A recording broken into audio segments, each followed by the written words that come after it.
All right, so I had a standard VNL steering wheel on here. Everybody said it was real easy to do this. The easy part was taking the wheel off. There's two T25 torque bits behind the stock airbag. At first, you have to disconnect the batteries. You disconnect the battery, the negatives, you remove the 225 bits from the back of the airbag. I pulled the airbag out very gently. It came out very easily. And there's a yellow plug on it. I just pulled it off, pointed away from my face for safety measures, and pulled it off. I cut it off completely so the mount fit around it. I wasn't going to make a video for it, but I have a clock spring that has gone bad. So anytime I was turning my wheel, my horn was going off.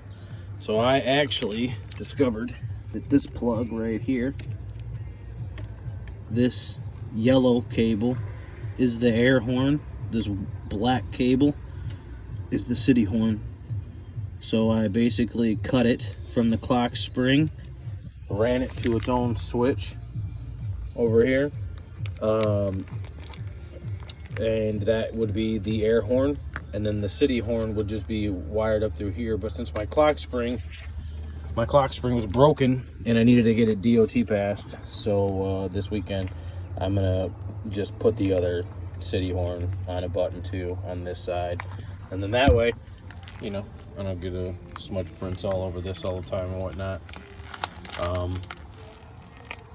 But that's pretty much the complications. This one right here, this plug, air horn, the city horn. All I did, literally, you ground out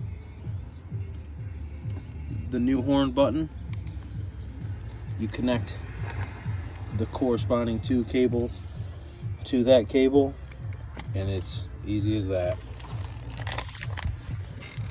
This is what it ended up looking like.